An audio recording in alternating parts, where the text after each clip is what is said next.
that the public debt position in the medium term is unsustainable and requires immediate redress. The analysis identified a number of risks, including cost of funding risk, rollover, financing risk, elevation of market risk, and contingent liability risk, operational risk, liquidity risk, and legal risk. The minister then proceeded to announce a debt operation program at paragraph 276 of the 2023 budget. To sufficiently address this risk and bring the debt stock to sustainable levels, government is embarking on a debt operational program. The debt operational program, among other measures, will address the internal and external imbalances in the economy.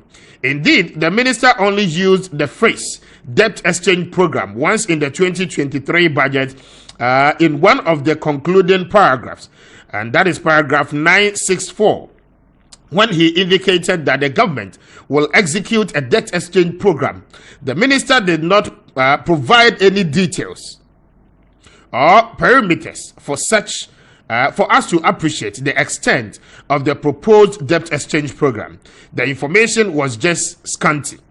On 5th December 2022, the Minister for Finance announcing the commencement of the debt exchange program without engaging necessary stakeholders, as promised in paragraph 278 of the 2023 budget statement, gave a sad report of Ghana's debt situation.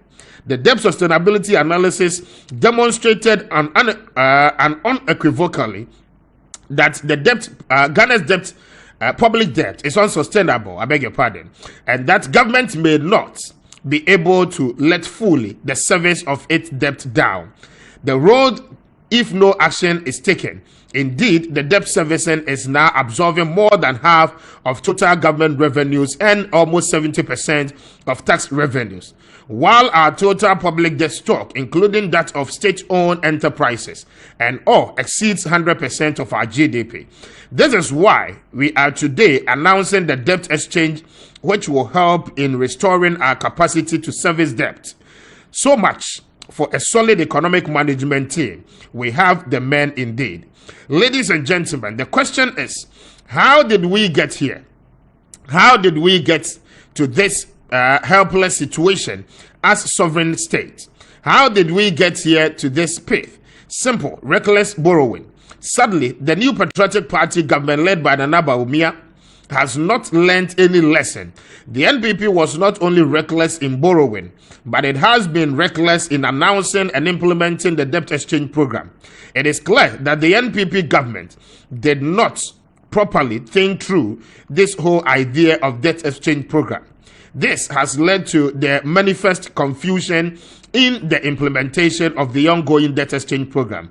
Ghanaians will recall that during the Sunday, 30th October 2022 address to the nation, the president assured all of us Ghanaians that the government negotiations with the IMF will not affect individual and institutional investors.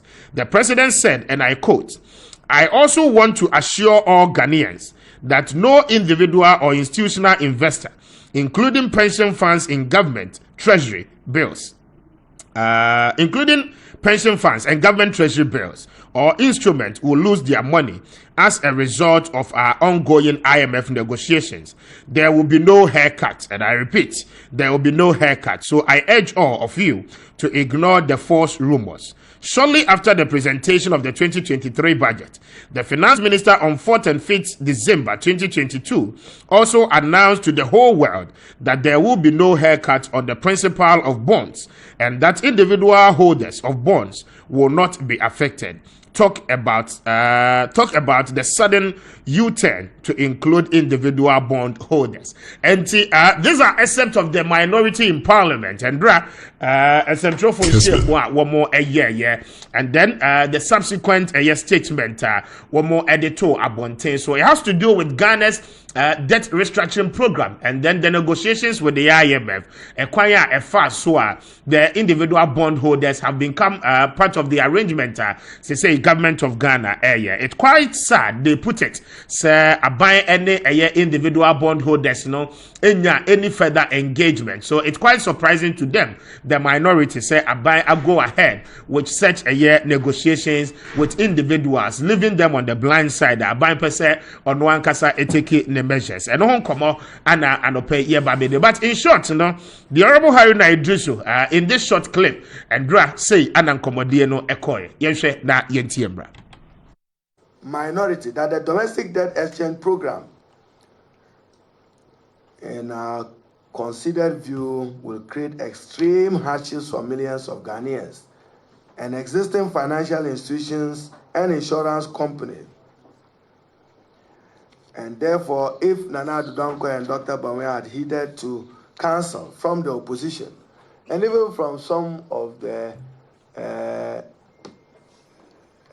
Kwame and Co, we will recognize people who speak with wit and wisdom. They would not have plunged this country into this irredeemable economic crisis. It is obvious that Nana Addo Dankwa is transferring the responsibility to address the debt burden he has created through his irresponsible borrowing and populist fiscal policies to innocent Ghanaians and to the financial sector, and cleverly into the future that he does not belong, post-2024.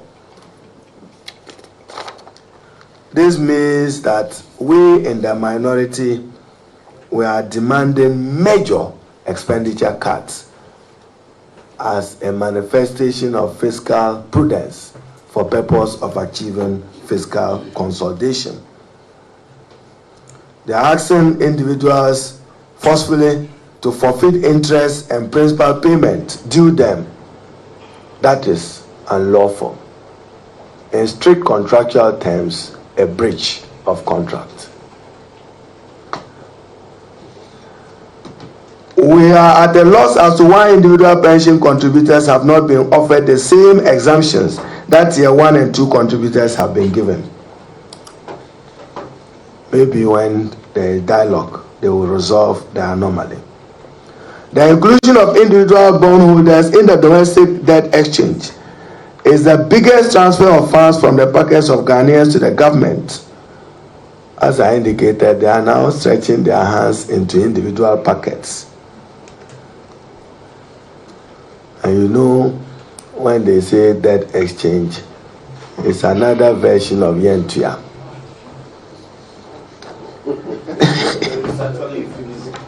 The euphemism for it.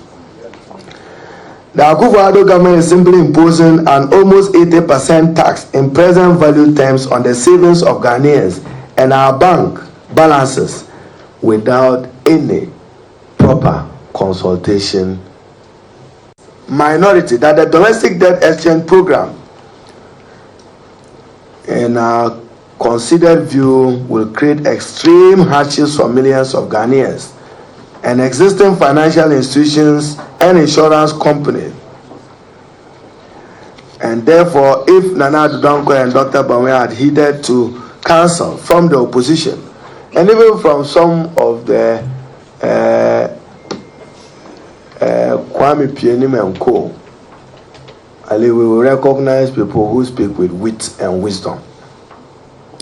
They would not have plunged this country into this irredeemable economic crisis. It is obvious that Nana Addo Dankwa is transferring the responsibility to address the debt burden he has created through his irresponsible borrowing and populist fiscal policies to innocent Ghanaians and to the financial sector, and cleverly into the future that he does not belong, post-2024. This means that we in the minority, we are demanding major expenditure cuts as a manifestation of fiscal prudence for purpose of achieving fiscal consolidation. They are asking individuals forcefully to forfeit interest and principal payment due them. That is unlawful. In strict contractual terms, a breach of contract. We are at a loss as to why individual pension contributors have not been offered the same exemptions that tier 1 and 2 contributors have been given.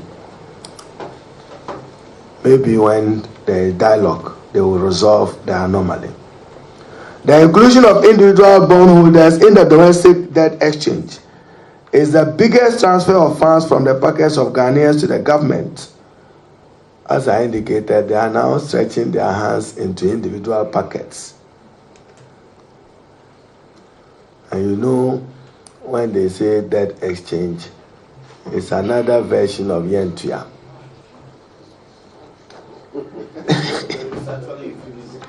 The euphemism for it. The Akufo-Addo government is simply imposing an almost 80% tax in present value terms on the savings of Ghanaians and our bank balances without any proper consultation to the individuals and the institutions. They are imposing about 80% tax in present value terms on bank capital and deposits. So in view of this, we in the minority call on government to immediately suspend the domestic debt exchange program and engage more comprehensively in consulting stakeholders and the Ghanaian people. We call on all stakeholders that probably they can consider a national economic dialogue on the state of the economy and in particular the domestic exchange initiative or program. How do we work it? Probably the consultation.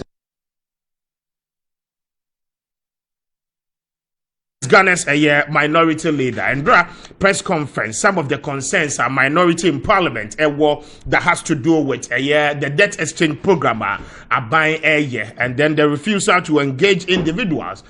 They see it to be more problematic, especially when the Honorable Haruna Idris will tell you, sir, Appiah has failed to exempt the individual bondholders. Now, he do not understand the reason why Appiah be exempted the pension funds. Now, rather, no, Appiah decided those individuals are one more, some of them are in their old ages. Some of them, no, one more disikano eto. Appiah would want to foster challenges on them. And the Honorable Haruna Idrisu, Ote say, Wakahwasem, Ewosa, and Komboni. But in case you didn't know, government has said, as at Ndra Naka, ye deadline, no, for individuals to sign on to the program, no, Appiah extended at the 31st of January. For individual engagement, Appiah pese wane bondholders, no, have sa 2 weeks, and answer. Yes, 2 weeks here a day animono. Appiah betimi ahwe say engagement bia na esese ekoso and as a further explanation bia na esese Appiah etime edema the bondholders na afei womunso ehu de ekoso with the arrangement Appiah epese woni omo ye no. Appiah will go forward in doing so. And that is the latest on that. Still now no agitations no ewo ho. Individual bondholders no are telling you say they do not agree with government on a or pese or faso any or more deal with this whole restructuring processes, and we will hear more of them because agitation the France here no one more the almost one more penny ama Appiah and for omunsa and como speak womusika, especially when coupons I say Appiah issue no and ya ebeba for 2023 and people feel say your livelihood it is not about luxury so one more sika bi a womu nim the omodi sika ne ye enti no omodi akoto bonds be brena no because they wanted to invest said the beya and kakran na ebeba wo so di nyina no wo mo betime e de abo mo ho bra e wo mo dada asetene mu kwamra transe ba me e ma na che na me ma na kwa ba bi kwamra ma che yes masa kwamna bi abo oh me hoye okay me hoye ja akwabi no ka o se na kwabi na dai de na onu se na so ye kwabna etina se ne no ko no sa e bi ai fine very well I'm sure that since join you live on Facebook number wadwen chene nyina no embra after this we will move on to the other subsequent issues I don't pay at that year so now for 2023 I feel na me hu no Yes, I've been asking you now. What you call Holland? I'm proposing a match to say. Jacob Father. Yeah, fine. I'll go holidays now. I see no one. Hey, Kabla. Around I see no one. Eyes on the blog about Matepa, why? Matepa. And how the blog about? With the blog about. What the blog about? With your papa. I just like it. But yeah, fine. Jacob Father Roma. Ebenezer Appiah Kubi. Yes, Festus Jimmy. Yes. What's happening? Isaac is so much now. Now you mean no. Isaac came out of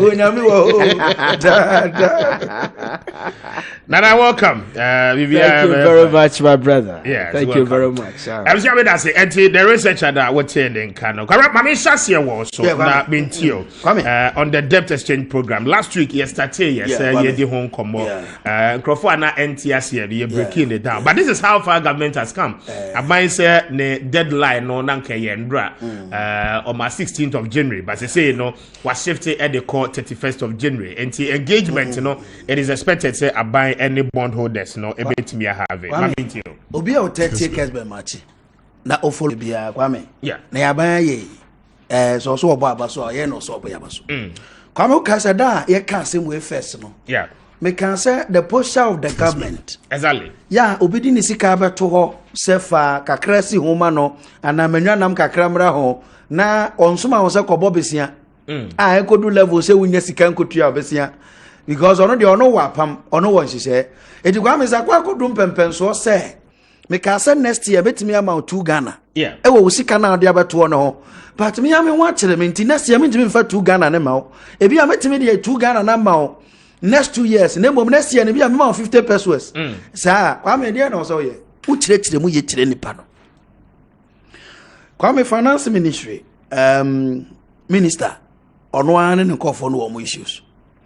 But say can for entertainment car Kessben dey be car some as a test utie na e da opa opejai so for entertainment car Kwame on managing the personal communication and the mentality about dealing with people here, and I'm repeating me and America say can for entertainment car on country no say me say on managing the personal dealings and communications and in the management of issues to be here Kwame levy yeah Emma Moody's any Fitch, any all the international organizations downgrading Ghana Noah because at a point Kwame na your debtors omu ni arise mu bia ni ba bia revenue ne de kwakotua na Kwame ni nyina free finance minister ni nyina free operator. Why am I saying this? Mukoshi here with NDC MPs no me let me use the word leadership of parliament no me ade no Kwame there was a consensus between mo say oh yan fa de no started this figure Kwame to a point ni yo yan 1 cedi yeah na afedi ya hona abai yeah na 1% no e ko na nimu no Kwame na ya pagem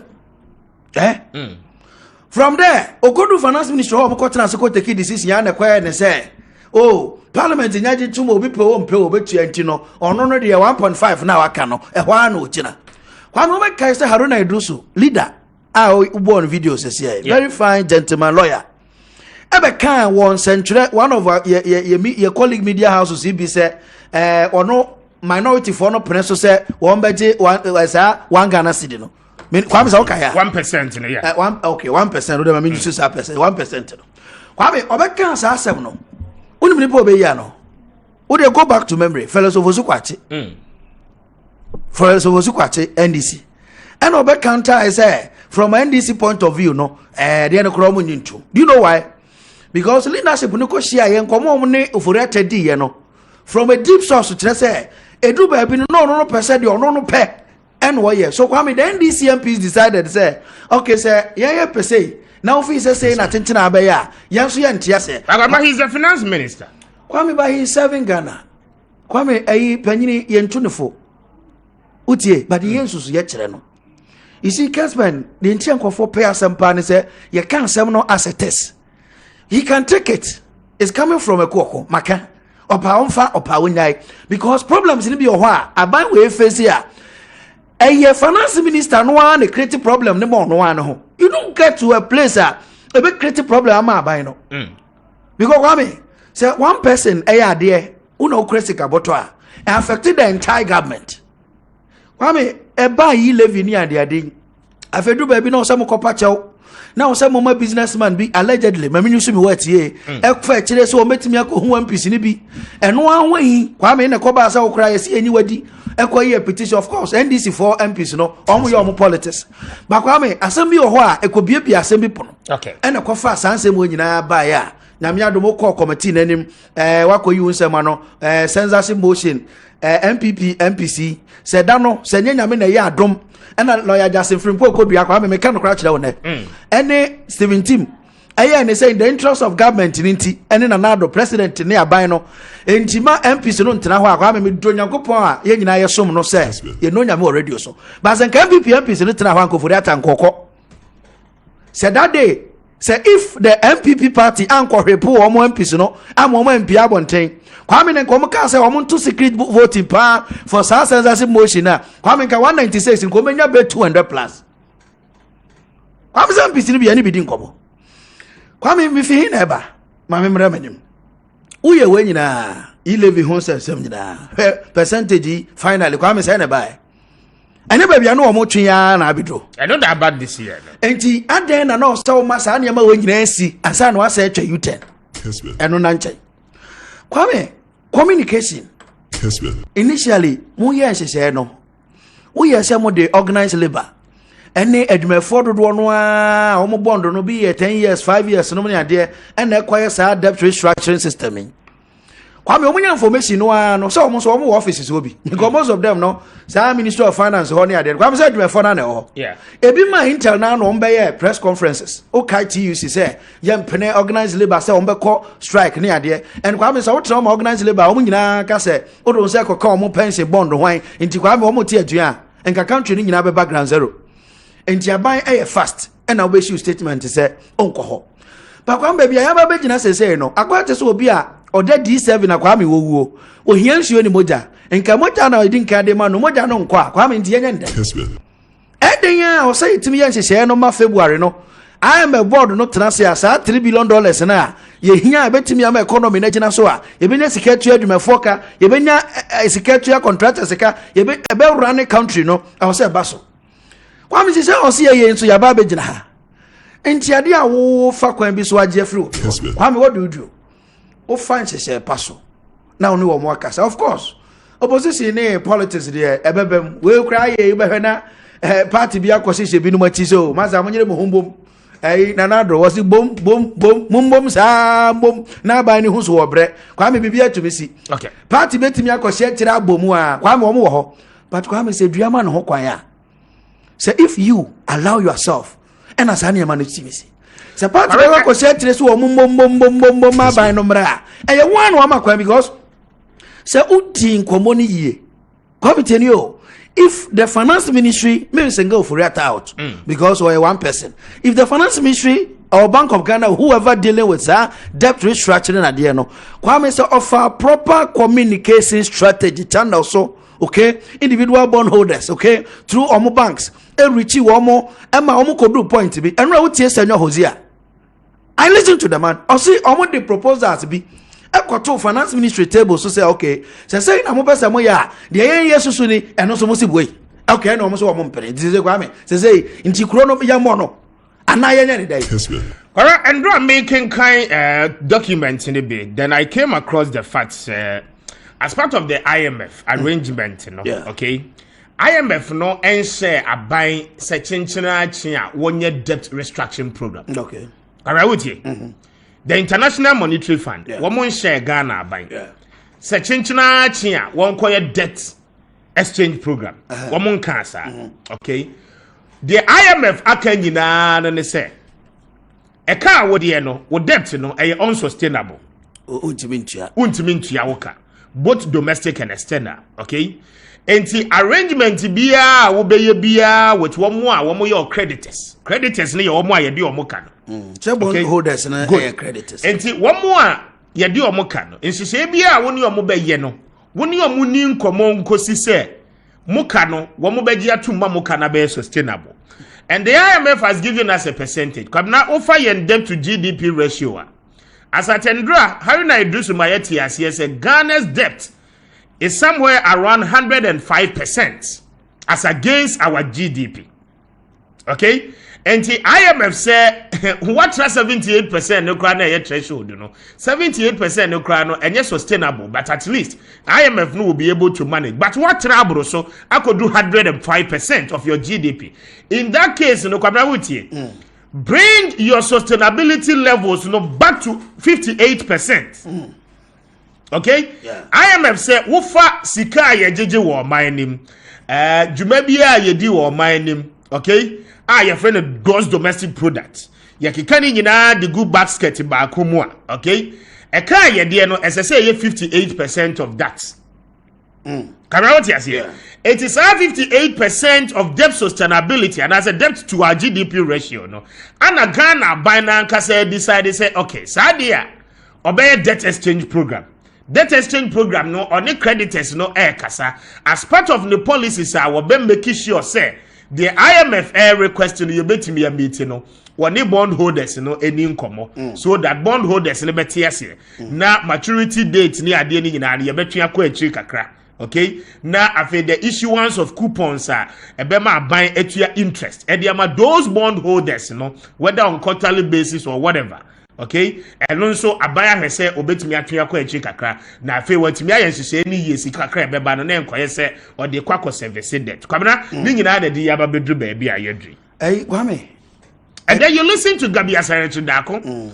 What the tweets Sunday and a joke? It tells you clearly that I said there are no other options apart from somebody monsa kobo individual bondholders in the Sikemon. There are no options are buying the war. Now he queries the question, say it is a say no obia and person or best sacrifice it. Organized labor so won't sacrifice it. Individual bondholders, they say still, one so end sacrifice it. So Gabi Asare Dako ask the question, says, say into your mind and one now. Kwame say I want to come ebe. Kwame eba o my edika owiase ama man no bebre edika. Especially with percentage of 105% against GDP ratio ya Kwame Oboshi. Kwame ma statistics be. According to your friend Global Financial World Magazine. Kwame, the whole world country deka pa Japan. Our debt to GDP ratio 236%. In Ghana 105 no. Say enkiya wodi ebeje na yebetimi de atua yakafo ne ka. A service debt. Kwame Kenya problem because Japan 236% against GDP. Kwame trade Japan the next country will be who according to we know Greece. Kwame Greece here 185% debt ratio to a Kwame uko anymore Italy 134.1%. Kwame almighty US, okay, US of A. Omodeka 108% that of GDP. That is almost 22.7 trillion US dollars.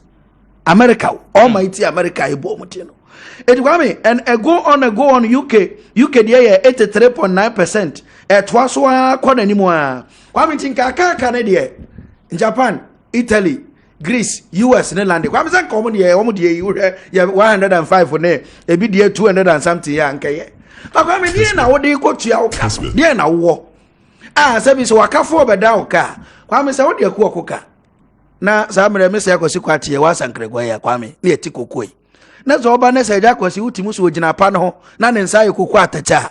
Uwani da so wo mu se okokoko kratu okokare a Kwame odu sika beba na wodi oba kom na kete ya bobo apata kura ya tutu boto nyina ubisa ba bia wa hu boto fia ho eno ne ba bia gande kina sese eni Kwame se bio odu se kokko bia dia individual bondholder bia ni ho osoma aban se omo moka medu ba bia edu no aban sho no Kwame do me ya sam no se wo ye de ka no kre individual holder bia nso aban see a more camedru baby I dream. And individual hold the bian son tiasia say. Aban si canoa yabo bedru baby no, and we been abandoned free education, and we been abandoned aye yakwan, and we been abandoned aye puntio. Kwame acquired to service a panico na habino, of him who's your bian do no nothing. Yaba bedru baby I dream. Yane day. Baby I say and say, Aban for Quambi soon in the panon casa, Kwame. So now he say they are ready for omodi to table so. many pan assurance okay so 2024 enanka yebetua 10% ewo coupon no ho ama ena kwa me ntumi nya okay de be ko 2028 ya se 10% no a ebi ye de kakra beka ho ama nya be 15% na kwa me awrese mu ne mra na kwa me ukanse bia this year kwata next year kwata na onya busu ya panyi bi kwa me abro woni trimos ya enti kwata enti betu sa mra ne mawu a na de sa kwa kosi sei kwa me du ba bia se nyina yi nipa currency for bank omuni nkomo ye because enra me tie press conference no na kwa me mpanifo a call masame ye Mother Roma na ebi chief directors or ministries na ebi finance officers na ebi coordinating directors ebi education directors I mean omo ye techno mpanifo a kwa me omo som Ghana akodo baby kwa me bondo aye kan me kwa breko kwa manso ni ba me free manso be mu a me kwa me bondo a mo kan me o twe me nta he na bibia kwa wan kwa me tie bondo aye kan ye ka bi keke kwa me bondo ka ho kwa me eno na nchese nipa ni kwa me dey build the point kwa me enti bondo no we should see the people as omo sacrifice asom oman okay na nyame o madom no nya kakra ko because aban dey woni aban din kuta ho a eden ya kwa me aban kai nguda eni da so ho okay so woni aban dili a ya na didie wom ese so ni individual be dili enti ma finance minister manen ko ete sese kura dia aban kura ho ayehu nti untimi ni aban enko dili o sika se kwa me esa ayehu because him youngofobia from middle class akwa bi ne fra na afi kokoto kwa me kuro manso me woni me terms on say dey nkobi o enso aye nka ha omo nkobi omo so omo nka ha fo no okay ono a onye skeni kwa me ono so onye hiani enti wo mo bondo ni niam kupon ya nkakra ya na omda da ni nti no kwa me nkomodie ni nkoyie na nti ase anya adwuma na de omo no one holders ni two tables no aban en compromise to a certain point a ebeboa ye nyina na ni da so me go kwa me yepo ade ni ade awie me da say kwesi kwamna ye ade awie nti so IMF 3 billion ba 4 after 8 ahaya Kessben 92.9 Kessben 93.3 and afi Kessben television and adope we share live no Kessben Maakye jumedi esenie ba remember na for Paul Ziga so na mentie no Mr. Festus JB yes Kwame yes Kwame di na for Paul Ziga Nazari Festus that's all you use two names Kwame you better say some so bad you see come on who use two names what the first one JB and I say from na for Paul Ziga Festus from Paul JB eno ya udi bako and you from Nana from Paul and I was adi ni mi no ya baba e okra say e bo kujata reozem sa say dey do all ba e be chichi e be chichi kwa be udi say 7 producer ye ni a ye wo the other side no ye wo a you fie di ni ye wo the oduku school exactly yes ada ni ye minimum obi a madam for pa e fe no omuna Samoa Alex but the school dia or the any documents Mr. Tofo you friend Makati Mr. Tofo me sister you friend Abnantiru ba ko de akua dutu ba ko de mabia fi but you friend Frida JB ba ko de Eunice JB ba ko de Patricia JB me you friend me Festus from Paul JB ba me fie din Nana from Paul and per the law no say u fie din no legal a obetimi di akade what the documents so that one there Kwame said here and I me the quarter is the course me da say mami tie no on the bond issue you be no so Kwame yes first of all issue me pese me come too much but you see already the finance minister omo functions adwuma pa finance minister oye dey say okope sika ede beboa aban adwuma se ekwan aban se opese oye project ana aban hia sika dia ye bibia finance minister ene kokope sika ede ba na adwuma no Kwame na Kessben your finance minister we say I wonder why say the word bond with that bond let me say only plan B don't you mean so baby. That's it, Kwame. Usha programs are this finance minister ever since the inception of NPP2 programs are kesi or dia ba fi say aboa ma Ghana ho aheha no eni na the bond.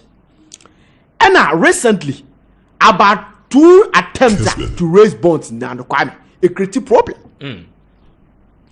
Say uye BBC na say you cannot find any way Albert Mienye sika di aboa aban no ama aboa dey execute the project and I say no maybe on ya.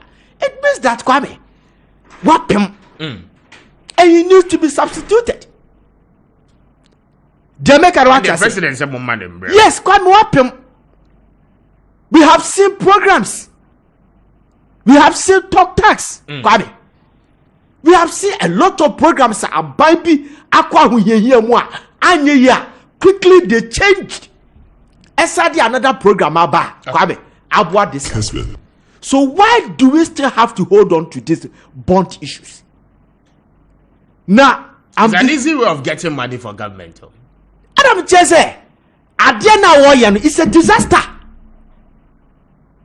You see? Yes, and right now as be a boakasa. Yes. And I was suggesting say in terms of financial investment, Appiah got yourself better bond or be more 38% rate of interest. But individual, you should be surprised. Say Appiah so be more 38% interest. Aha. And see what baby. Yes. It tells you say Appiah yes it can be brave. Yes. Jamaica Rwata say. And I'm disappointed. Ewo MPP neck. I'm disappointed ewo MPP members of parliament. Because Kwame, Adena Papa if they know and they foresee future, Adia the bread party no akoma sorry da. This is against the organized labor. And do you know their number? Kwame. Do you know their number? This is organized labor. We are told that bond holders near over 1 million. Over 1 million. Yes. And it has triple effect. If Kessben. say okokoye sadi we say this eco backfire. Te say the bidia akokam meboa. Yeah. Say bidia akokamu a. Up to the yetimi ntua famo. E bidia akokamu a. Omo a yetua no kra no yese ye bechichemu asa na yetua dia mo. Jesus Christ. Sadia no esi kra no Kwame. Where the DKM? What is the difference? When God just laugh, what is the difference? Si etimi ye say aban ti meje obisi ka say metua dia man na lecture on na sabia menini negotiate say mintimi ntua ma no and na che say ye namoa ye ni na ni ni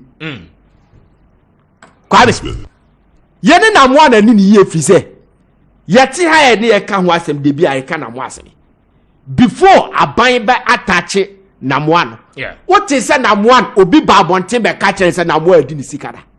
Yeah, big. What is obi sim be di misika akoto namoa be di akoto men's gold. Aban afa ayi men's gold afa misika adida. Until say aban eba be ka kire say namoa na dwuma na won ye no operate illegally. They make an watch say. Yeah. What we are trying to say is say political party forms government. Yeah. And the government makes sure say that political party no political party na form a government no. The government will make sure say the political party be gina be attractive to people. Okay. Now so body your mama. I mean kwa ahomane so 1 minute embra. Na yene the honorable Paul Chumberima Doma East Emra on the ticket of the New Patriotic Party in the Enkomo. Honorable Chumberima, good morning. Kessben Sini. Mr. Speaker, Masomadeso. Afisha Panso, Happy New Year. Happy New Year to you too. So me I don't pay the day into what the Honayan quiet.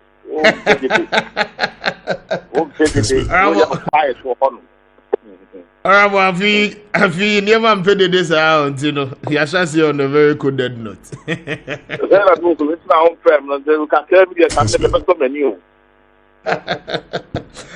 Now, consistency to say, now, minimum pipe or consistency, yes, Obia 1 year, the man is for any answer.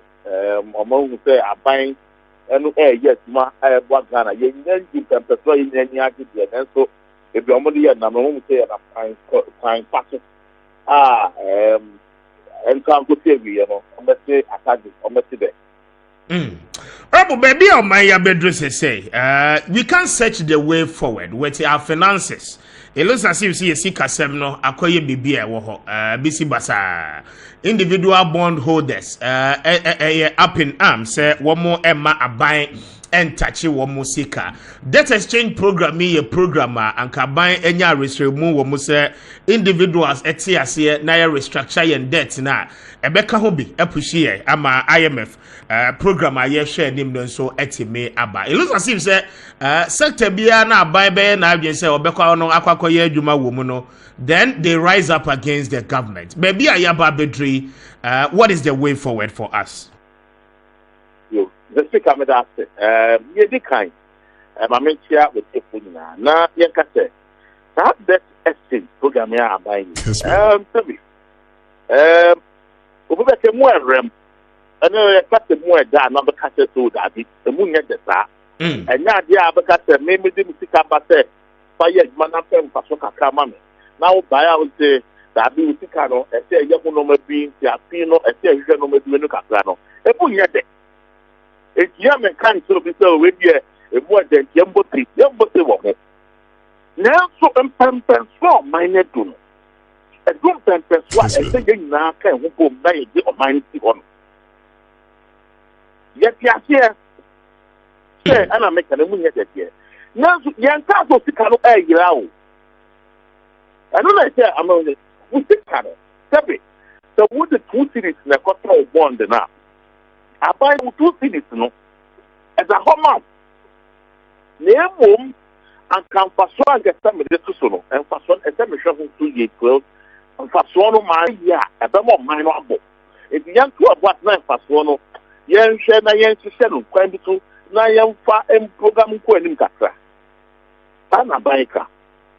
Na ganye bia ye na tie for man ye and yes after person dey say your person with attitude at this point and I make no ye can say to be if you got say you can't go do with outside go ahead e go be sika but the sika for dey need that so dey get there and that house am yes na buy ka say wadawoma ni mamu sika enyera ni mamu sika enche ni mamu sika enyehwe ni mu pepe so bi dey and can for sorry no more about sika so no and so for what kakra ma me wo ho yen to ye what kakra ni en hwe ye because my name is how sika na mu kwa be betimi akọ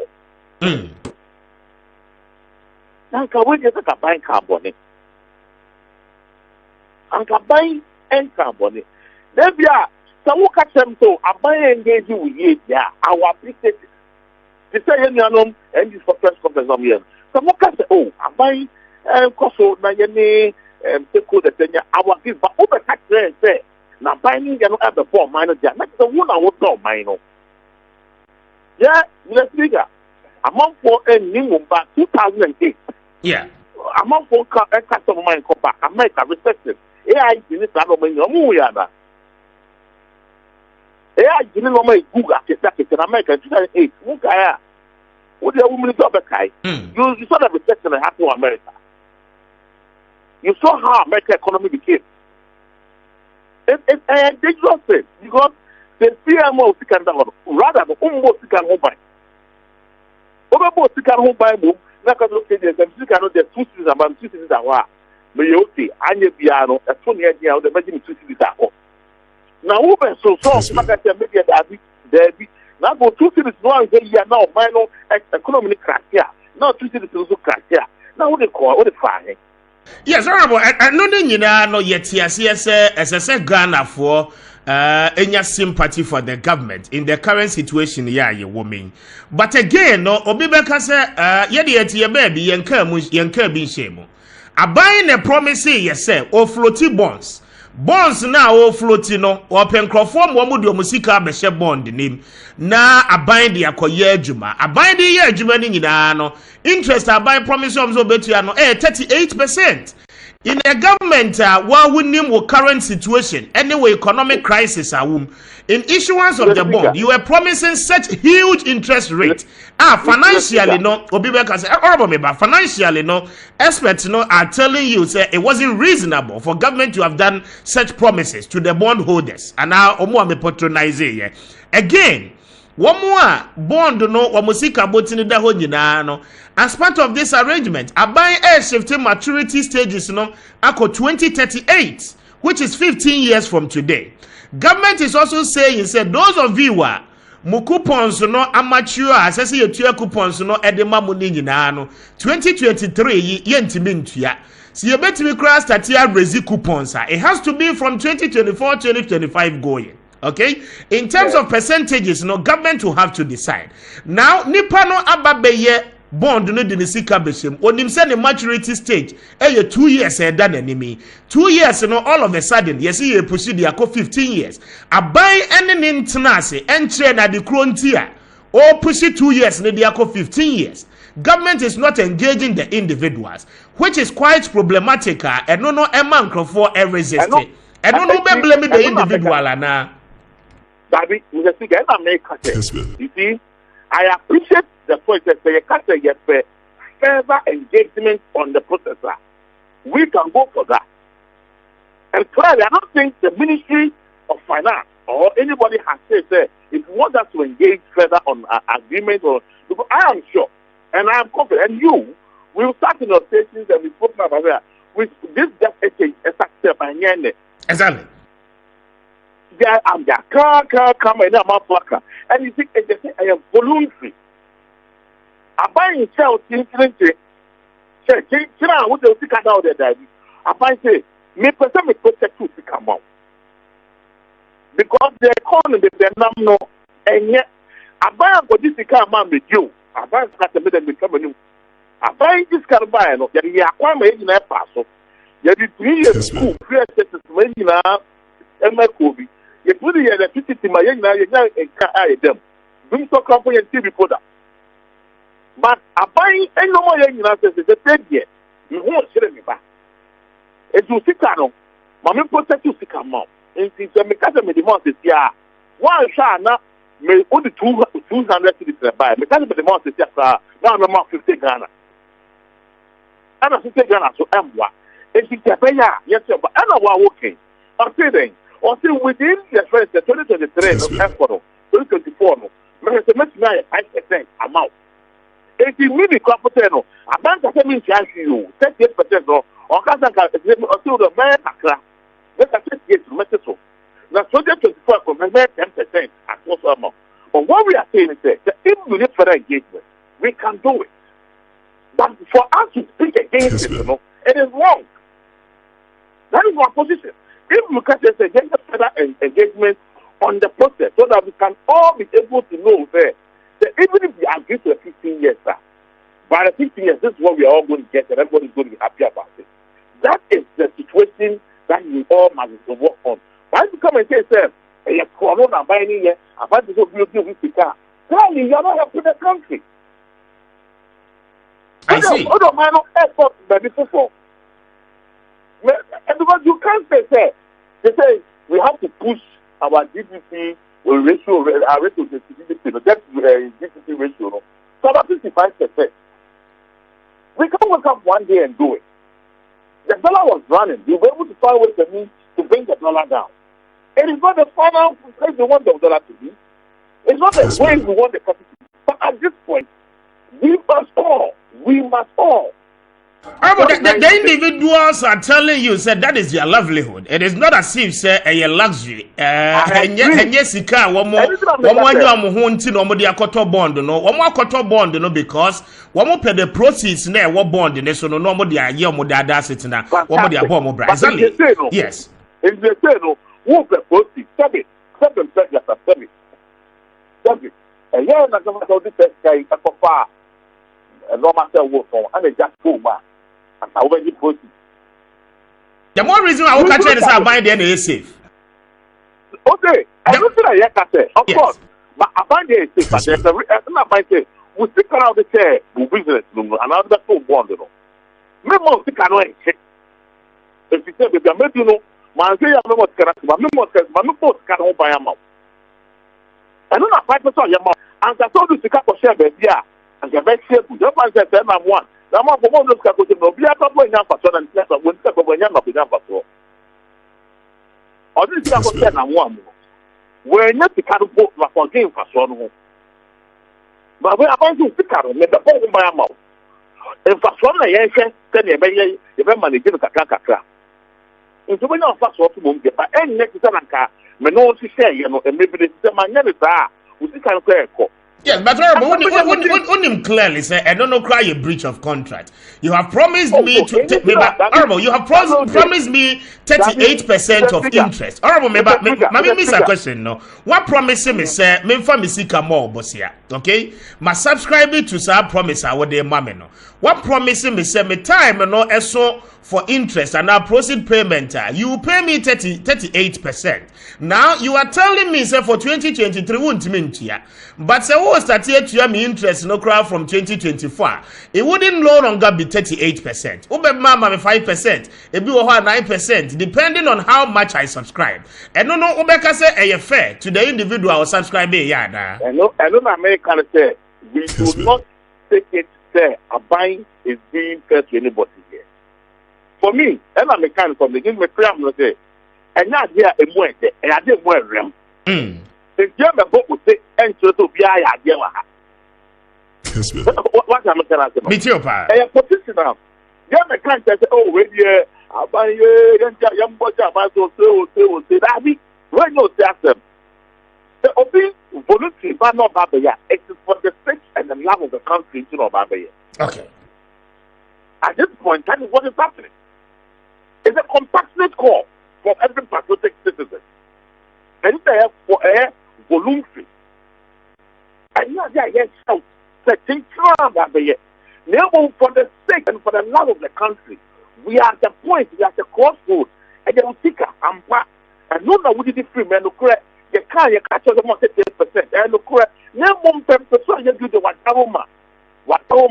I find Sadran saying, say, you can't say, I want to now, the bedroom, and point, you want to make a bear. Then you can't catch. Here, Funko, the bedroom person should be able to have a back to the same way, no, yes, no. Okay. And that is the point I'm buying things.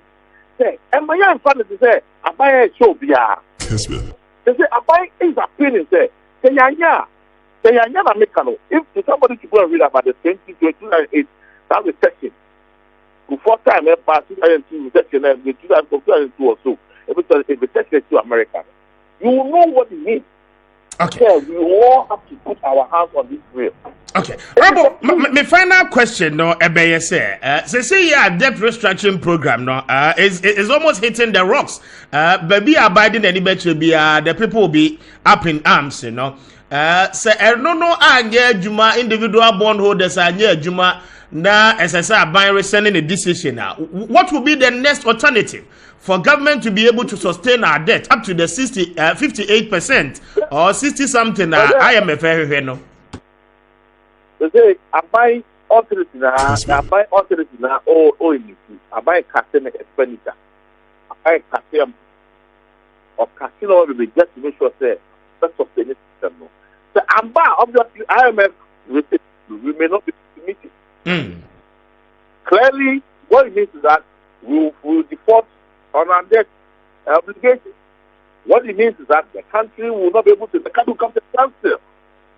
We may not be able to pay salaries. We may not be able to construct roads. We may not be able to pay school fees. Everything will come to a standstill. And the country will end. Is that what we want? The country will come to a standstill. Is that what we want the country to come to? I don't think so. The alternative is it's not buying expenditure. It's not buying the people say, if they are making you deal with the other, if they are planting all that hole. I'm buying doing all that. But one major part of it is a bond, with the bond, also maturity and that sort of interest payments. They're high. So if it doesn't work on that one, clearly, we may not be able to meet the IMF with the conditionality. Okay. And we will default on our debt. And it will rather affect, if you know, and sometimes you know, American, and more beyond so big can to be there. I don't know, I did more debt, and I am more stabbing. And you start to say, I suffer and see them. Your mind and your mind won't on the F. And can do for the talk about them, how the men left us. So, mine will draw mine one. Somebody. You have for mine in the kind of mine will pick. That be a boat here near Cassette. No, Mimi Bon, net a honor, or mine who see an year week, then yet be for 2 Burma of Becca in here. And I said, you got another 2 years, but on mine who see an year. And my yesterday here. I am we may need to do more engagement. Yes, we are going to do it. I know the ministry is really pushing for more engagement. But people, let's say, Otimo, to see it on the angle there, for the sake of the country. Let's hold our country together. Very well. Not many way, but many way, and I will be sending message. Obi says, Mr. Speaker, kindly ask the Honorable Pochum Berima that who constitute a country. Why do they expect the individual citizen bondholders to sacrifice, but they, the members of parliament and civil service within the public sector, are not willing and are not ready to sacrifice their salaries and their ex gracias for the country's economy to bounce back? How will you respond to this? I'm responding. As we speak, parliament just put their salary mother. Indeed, I mean, they are considering the salary. We have to flat our salary. They are considering. I mean, the last time the majority leader and speaker, they are considering what we are doing. We are all doing our part. And indeed, the truth of the matter is that there are a lot of members of parliament who are born from individual bonds. When I used to work at it's a year now, when I used to work at the oil and gas company, when I had money, I bought some shares, I bought some bonds, it has affected it. Okay. And yeah, you see, everybody is affected, being affected. Maybe I don't make her. Okay.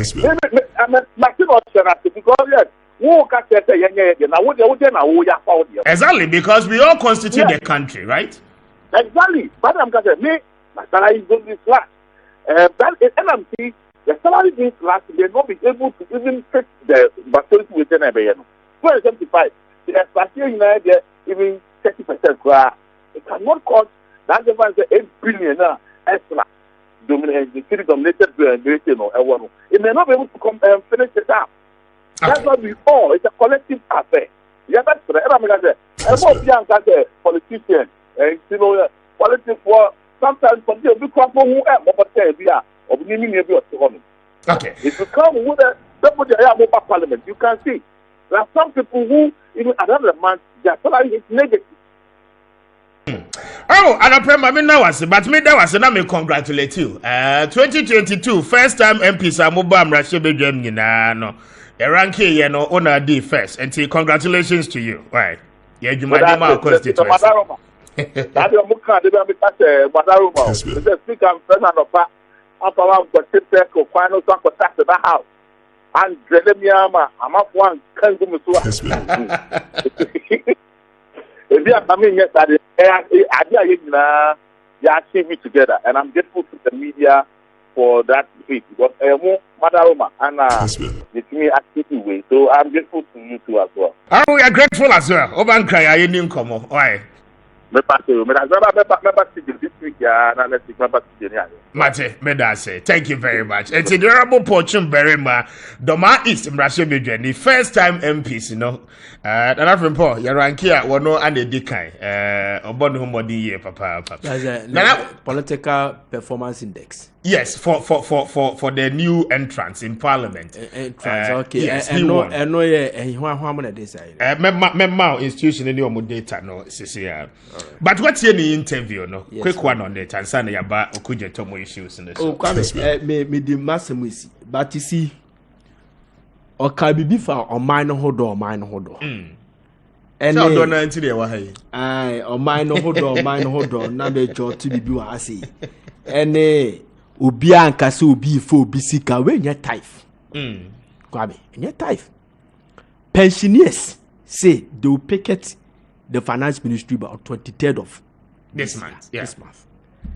So me Busama will say, I ask this question, say, without bond, domestic bond, whatever program, it's a program be a Ghana survivor. So that may be sad. No, they said the same thing. They say, see any bond na Ghana yanti you collapse. They said the same thing. Exactly. Ewo you love me boy. I don't yet hey. They said the same thing, and the e-levy, yet the buyer, Bruhaha, the passage, the Bruhaha buy now Kwame. e-levy a declined by 10.3 billion Ghana cedis. 2 months. We did 2 months. And I make sure say it become disaster. Ediana when you show grind, Ediana a say chinchina yet ni padotua. Ese men ye and ye sadin. Uko tu omsikano. Na dia kwa sadin. Na bibi ko backfire. What will be your stand? Now, I was say, IMF Sika no Emma 3 billion and Yadia Bebao. Now, IMF Sika 3 billion and so ama or mineable. Yen to mean to buy a Jumaya Walker. A quine idea a buying to mean ye beam. That is the reality. The economy has collapsed. Banks in the begu because liquidity no end neho Sika banks no one of the banks in the breed or Musika to bonds. Okay, and we will come back to the financial cleanup near na you see banks ni be going to clean up no. Now we will come back to square zero. And I make that is the only surviving thing as I say as a country. As a finance minister, your finance minister, the program one. And one that is the option. Kwame, let me tell you something. Pioneer forums may have listened to commentaries, but I don't want to tap to somebody's commentary. A lot of financial experts, I have listened to them. A lot of programs, Kwame. Let us engage people. The Senchi issue hereby. The people they want to Senchi to engage. Ideas. I'm telling you about fact. Kwame. Formulated policies. People, I'm telling you. I think I make catch say. I am going to pass New Patriotic Party for MPP for almost neck and it to now members of parliament. I'm to with them say Saturday disaster. Okoye na kamwa okoye na BBC e ba fa SCC I want to be the stand of the party because why you be am na anye ye Mr. Kusibuaku I had a not your friend is a baby community 11 men try 11 and agenda 111 beka 11 ye try 11 and ye nya sika di roads ye try 11 ye nya sika twa dwuma foka and ye try 11 wakeka and no be yet he left your buy a decline by 10.something billion and the pentria he left your collapse yet the twitch of worker. How do government pay them? Okay. And then about to you amoka. Bonding is a disaster, a big creative problem. And your man abandoning a party no more sorry. So papa ni plan B. We have competent individuals in this country within the New Patriotic Party can come out with the programs. Yes, Kwame, about me savage this problem. We have Kwame, serious. Serious. And this country is serious. Your parliamentarians here go minority majority. The obia majority minority ni kwa do abeyama ayi eno ho aye hu ama aban na behunu no pe she finance ye finance say ye nkofo you am sorry ya no am so mo pe finance minister ho asema kwesi yes from the other issues I want some akwakwosi say Kwame etu onyame so obia dae say ade na papa ne ye no ebetimi a create problem e dia ma aban na party no Kwame now I can say water bill a light bill because through first February. Yes, of course. I read the publication. I was HCC announcing that. Kwame, eti kwati pensioner wono na call retirement to atini fie bikura sike kutano no ne nana no mo atwa ne ho asia Kwame.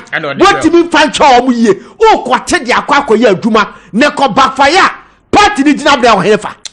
All right, now Ziga on that. 36 after 8. This is Kessben. Maakye Jumedi SONA 92.9. I would hear Faso. So was Santiman table, Bono, and an impatable Western North, and an impatable out here. Aha, a 93.3. Kessben 92.9. The Thank you. And no. Yeah, that's it. Now, and come over, Brennan, Frasia, and Boba. Estati Kosiada no anajo ana Samuel Okuje Tablakwa. Not Tom Rasebe Janino. Oya na say obemeki revelations about the National Cathedral and all this one. He's been very consistent. With an incomodia when Ghana Fodi about the National Cathedral. na the announce ye no okase enkomo a eba no ene expose a wode eba no it will shock the marrows of the nation enti endra no anenya bae na eba ye no ababa ye nsem bebre statements bebre na no aba de edikan efri eye the National Cathedral Secretariat about the expose the Honorable Okujeto Ablakwa ayeno Okujeto nso eye willing say obedi nkomo yego so atoto ahobade say yensa beka no na yene no ede ho enkomo. But before that no mamenkan eye Okujeto statement na kakra na miwia yakan eye response a National Cathedral Secretariat nso ede aba na afeyem to aso. As a criminal among National Cathedral Board expose, Reverend Victor Kusi painstaking and diligent parliamentary oversight with the gracious guidance of the omniscient and omnipotent has led to what can only be akin to bomber findings.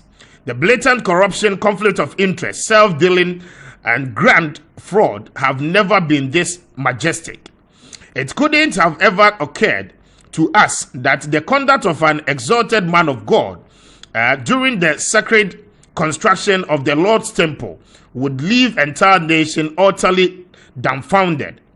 You will recall that in my earlier expose of the scandalous 2.6 million Ghana cedis cash transfer from the National Cathedral Secretariat to JNS Talent Center Limited, I pointed out that incorporation document revealed that the three directors of JNS Talent Center Limited are Joans Eshon, Sheila Eshon, and Kwame Edu-Jemfi.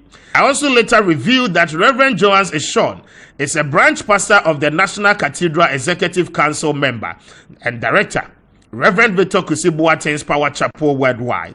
Hitherto, the third director, Mr. Kwame Edu-Jemfi, has remained a mystery figure. I am now able to reveal the true identity of this mystery director of JNS, Kwame Edu-Jemfi.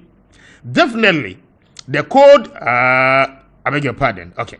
Definitely, the code has finally been cracked and it shocks the marrow. Unimpeachable and uncontrovertible evidence confirms that Mr. Kwame Edu-Jemfi is the famous Reverend Victor Kusi, who still serves on the National Cathedral Board as an Executive Council member and director.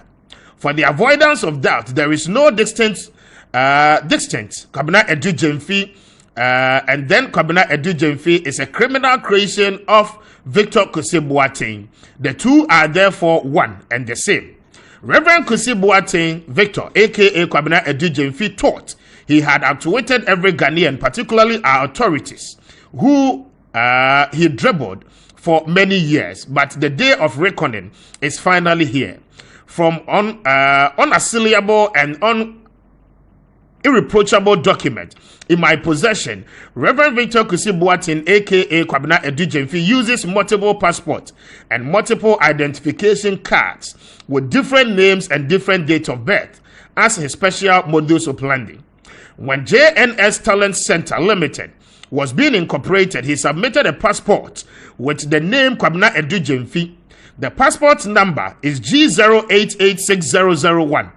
At the time, he claimed his date of birth was 30th December 1969. Instructively, the passport bears his unmistakable picture. Passport attached. Okay, in terms of the picture, Reverend Kusi has used other Kwame Edu-Jemfi passports. Their passport numbers are G1262918 and then G0390695 and G3415693, all duly attached. Curiously, on 25th November 2021, the government of Ghana, through the Ministry of Foreign Affairs and Regional Integration, granted Reverend Victor Kusi a diplomatic passport. The diplomatic passport, which expires on 24th November 2026, rather carries the name Kwame Edu-Jemfi and not Reverend Victor Kusi. There is no indication it's for the use of a reverend minister. The diplomatic passport number is DX006845, accordingly attached. The story gets even more fascinating when the National Cathedral of Ghana was being incorporated on the 19th of July 2019. Reverend Kusi Boateng used his driving license for the registration. For his driving license, he uses the name Boateng Victor Kusi. In a more bizarre twist, he uses a different date of birth, which captures as 7th September 1971. This date of birth makes him about 2 years younger than what is contained in his numerous Kwabena Edujemfi passport. Into bracket, driving license is duly attached. It's been very puzzling to further discover that the acclaimed man of God and a confidant of President Akufo-Addo illegally has 2 taxpayer identification numbers, 10 numbers. The Ghana Revenue Authority has made it clear that each Ghanaian can possess or proceed to benefit or prohibit individuals from having multiple things. Deeper investigations expose a host of companies which Reverend Kusi Boateng operates as Kwabena Edujemfi on the blind side of many. These businesses are I had the mobile companies in the day, but the Kujetua Blackwell has listed all the companies allegedly which is owned by Kwabena Edujemfi. Some of these entities are registered to engage in small-scale mining. My latest tracking of Reverend Victor Kusi Boateng, aka Kwabena Edujemfi troubles, revealed that he used his diplomatic passport, Kwabena Edujemfi passport, on 12th of January 2023 aboard a flight KP021 from Accra to Lome. He used the same diplomatic passport to Dubai on December 9th, 2022 aboard flight number EK787. Earlier on 20th November 2022, he used his ordinary passport on a similar Dubai trip. This shows that he is still actively using the 2 identities. It remains exceedingly baffling why he keeps 2 personalities as one, Reverend Victor Kusi Boateng, and the other, Kwabena Edujemfi. 2 personalities with 2 different dates of birth, 2 different passports, and 2 different TIN numbers. Professions, okay. Businessman and prophet as well, he stated. And different addresses. What is he running from? He questions. Who is he hiding from? He questions. Does he suffer from dissociative identity disorder or multiple personality disorder? He questions. Having established beyond any scintilla of doubt that Reverend Kusi Boateng is Kwabena Edujemfi, the Akufo-Addo Bawumia Oforiatta government and the executive council members of the National Cathedral of Ghana owe to Ghanaians some serious explanations. It would be extremely surprising if they claim they didn't know this dark side of Kusi Boateng, aka Edujemfi. And it goes on and on and on and on and on and on. And these are excerpts of a year Durable Samuel Okujetua Blackwell. Ni statement whatever abontain. Before I remember Kwabena and Afrin Pon Abem no. The National Cathedral Secretariat, issued statement on the 16th of January 2023. The National Cathedral and payments to JNS. Paragraph 1 says, following January 7 memo, refutation of false claims made against the National Cathedral, the attention of the National Cathedral Secretariat has been drawn to yet another false accusation. This time, and using the information from the same documentation submitted by the Secretariat to Parliament on December 15, 2022, the National Cathedral is said to have made illegal payments totaling 2.6 million Ghana cedis to a company called JNS. Paragraph 2 says, as a normal verification expected of a member of Parliament would have been revealed, this was not an illegal payment, but rather a refund of a short-term interest-free loan made by JNS to top up the payment of the constructors of the National Cathedral. This support was sought from the National Cathedral trustee member, Reverend Kusi Boateng, in a letter dated August 26, 2021, due to a delay in the receipt of funds to pay the contractors on time. The 2.6 million Ghana cedis was paid from the JNS account to the National Cathedral account on August 27, 2021, following a request from Reverend Kusi Boateng to his bankers, ADB. The 2.6 million Ghana cedis was refunded to Reverend Kusi Boateng and JNS Company Limited by the National Cathedral on September 8, 2021. So this is not an illegal payment. As we have stressed consistently, a project of this nature that significantly raises the issues of faith and national development will always have its discontent, malcontent, as well as those who would use lies and reckless populism and statements to give an impression of wanting accountability by all costs. They stated, also, in a vibrant democracy, and it is expected that some of these things will happen.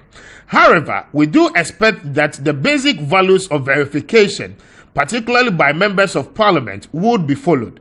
The board and management of the National Cathedral project remains focused and committed to the completion of the National Cathedral and would continue to do so with diligence, integrity, excellence, and accountability. And this is signed by Dr. Paul Opoku Mensah, Executive Director, National Cathedral, Ghana.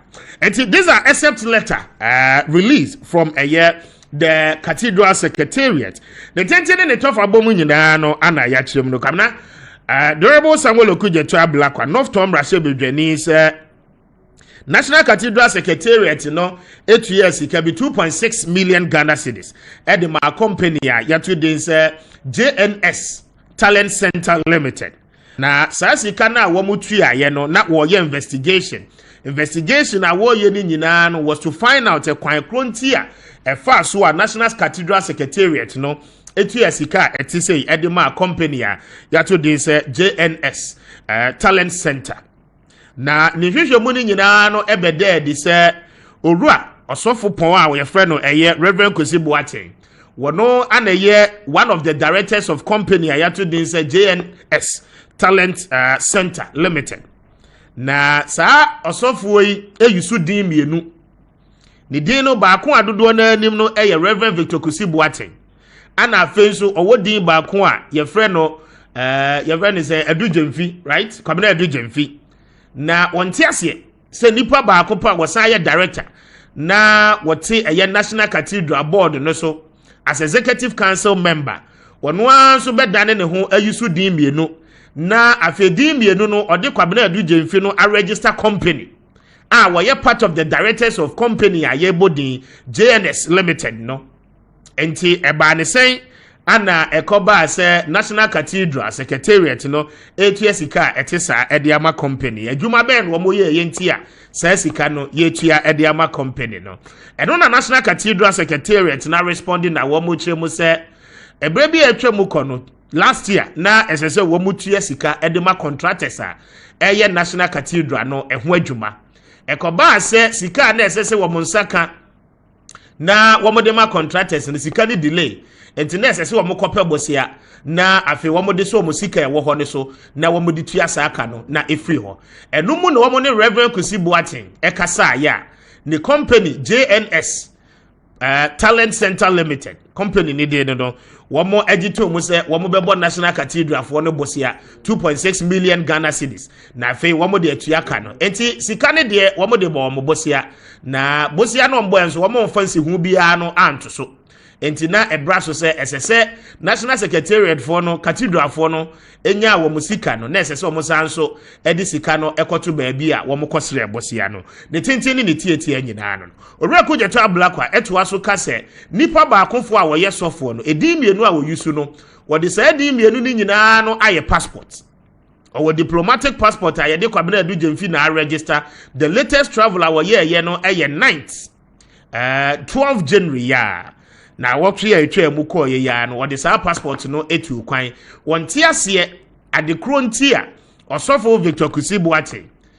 eyisu di mienu wo yisu passport mienu nipa baako fo ni nyina na ye Ghanaian passport baako eye normal passport a meni nyina no ekura bi ana baako nso eye diplomatic passport a aban through the foreign affairs ministry a granted the amount because of the Jumedia on the National Cathedral Secretariat no edi. These are the questions Oru Okujeto Ablakwa ebisa owie ye no wose company no bosi akra mo de bo cathedral no secretariat no osusu se a conflict of interest be ana abemu the senti endra watro petition e de akwakoma the Commission of Human Rights and Administrative Justice stretch say womonhwehwe the matters concerning conflict of interest said the beya the entry ye bia no strategy for ebema Ghana fo nyina no eho ni tintini ni tietie nyina no eno no na passport ni bi enu no odemfonyini ni nyina no e de aba driver's license owura sofo Kusibuate yesu nyina no ode ho mfonyini ni ade ni nyina no e de aba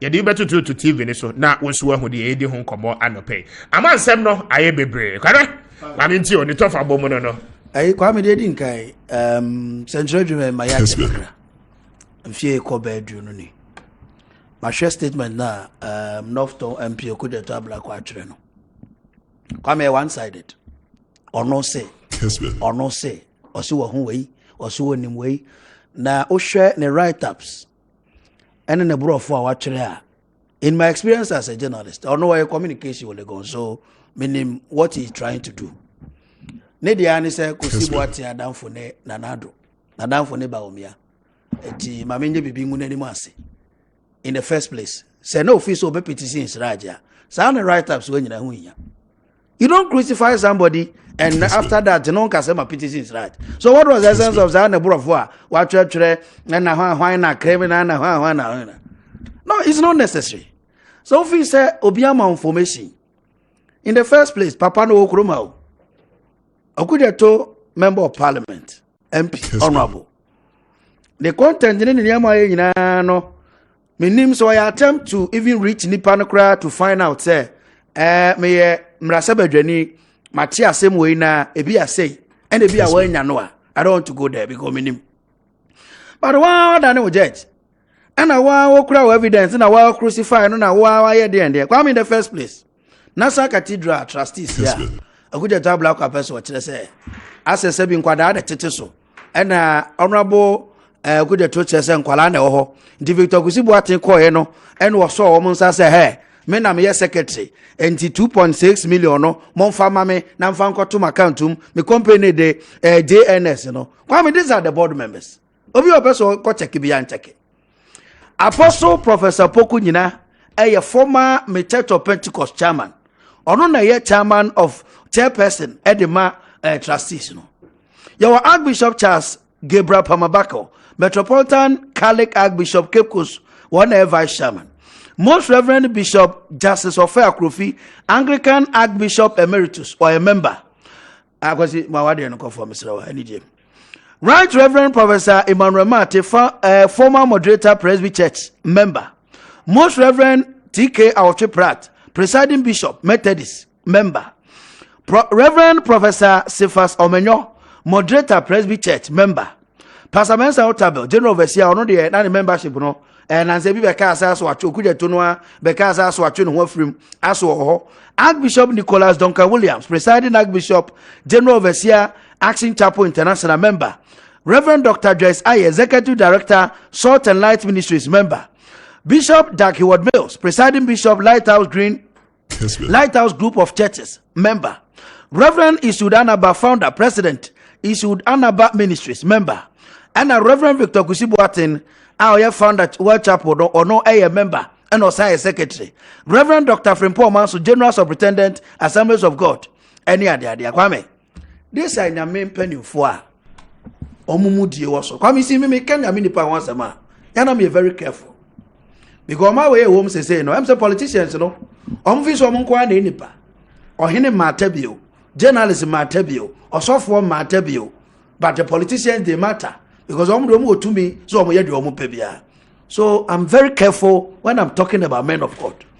Kwame in the first place National Cathedral Board of Trustees the Kwame penny for my bobo mudin di Kusibuati ko ya no aka to me na me Kusibuati madam for the nanado madam for the baomia etimungu kuru 2.6 million mami good. But sometimes MP there fine we MP, but there are certain things because of politics any scheme agenda some me attack cathedral Kwame obi organ na bia nim say economy we how bia say aban ebetimi yi o man sika say de kosi cathedral ya ka wa several times me support us ade no but sorry for no betimi mobilize funds efi asore ma how to say dey to collect no Kwame na omo de sika cathedral na e nyame asore that ono mo go je to black kwa is getting nuisance in my ears with respect to the cathedral as e oye dede 100 every morning cathedral and they would have saw that no and into almost did you read the import of the thing I just read? Yes, but you look at him said the attack on the cathedral no is getting a why every time cathedral he's asking the question and you cathedral I saw that I could today he's asking the question sir. Directors are owners of JNS, okay, Talent Center Limited. Edin Kwabena Edu Jemfi, one of the directors. Kwame, what can I do and what church? Exactly. Kwame, the question is that the issue of conflict of interest. Kwame, issue of tourism, you know, and yes, of no credit, you know, maybe the American school are quite nice. Kwame, document media. How many passports are you holding? Kwame, passport to the independent Nipano, maybe yes, of no spokesperson. And he saw their cost rights. He will be given the opportunity there. No, but you don't come out and crucify Obi who we also have petitions, right? What was the intent? In the first place, Obi na amount information.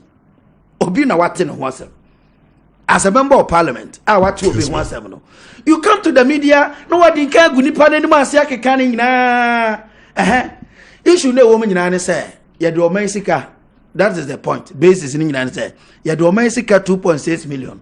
Akwa commerce of Kusibuati. That is the ni something in the home one. Ni dine what the akosi abna se ne ho me I don't care. O man sika kodi ne ho ana nkodi ne ho. E fa kwan be so ne kodi ne ho ana se owiai ana se e fa abrakwan so. That is why I'm starting argument with the board members on work cathedral and so. Kwame papa na one oka na sem no secretary no say yeah. Obo mo besia e no ma refund ne sika e de amano. Kwame did honorable Kuja Tablakwa being a member of parliament, you know, or Richie, National Cathedral Board of Trustee members, you know, Ebisa almost said, I don't know this as a kind of my papa. Or finding out on her, actually, meaning Sangamunya and Kamepe. Sabi or call National Cathedral and Penifon Hobisa Omo, how come this money was paid to this company? And Oma in no and Oma Muanoa. There's justification saying the crowd there. I saw from Penifon Abo Mudiano Penino, and Omokrano or Board of Trustees, no, Omunya because the demands living is a Unukrano, President Timuno. Is it Kwame? Omani at your home. Media and some women and Yana quiet legal issues. I'm on a lawyer. I was Yandiaba. Tia, then you may be a while. I dear for big character assassination near the honor and pass my cohort. Nti ye kodu chira de ho a ye nhwem but maybe point to power me establish no pen say sampa 2.6 million kodi papa ne ho a National Cathedral penifo no say nanse no omunya sika nya adwuma nti wo mkobo na besia e na ode ma wo na wo so do ni sika e ma no Kwame. So what is the news issue ni wa bi aso say de nti asofo yi so di mi enonom ne ade ne de eno de ye ono ne personal life. Aso say companies asofo ya wa list hwe content ni bi na danfo ne ba omia na danfo ne nanado Kwame nti e boni se krom ha omo politicians ndi omutimi fo bi adamfo the politicians in Ghana ombetimi afo bi adamfo but so for the akofo bi adamfo a na no na COP Kofi Boache commander me bo de akasa me ni sia otama committee 18 Kwame he made the same comment I say na no bi a okopre IGP binum say me emfa ba no because na danfo ne kenagbavlo lati ana Kofi Boache say na mo politicians here mo timi fa ahemfo namfo mo timi fa obi adamfo no police officer no there wo adamfo bi ene Kwame nti so obi yesofo me azumi yo na ne yonku no obi a what is wrong okay Kwame issue we media mesre yes antwerefo ene obi a wotie me bia ayi so shefa me na o ka kire mo se yemua ya te ono boku de to abla kwade sofo Victor Kusibuati nyankasai me ko sisa sofo be kasa na sa sofo so di ni statement be ko shrage ho ne ade no omo twetwe ne sere ne aba sa e na sofo di ya mienu o na ho kwa mesere so omunya abotre na board of trustees no enya sabi nkwadan ketenkete se kwabena ku oku amanso ni mfiri manso na mabetena board of trustees no so na sofo o secretary no wo ye secretary nti oba ya no na yakukuru na cathedral na mukura ye sika nsia so den ye ni abre na si enya sika kotofuto mu na board of trustees no yakukura masofo se jeko.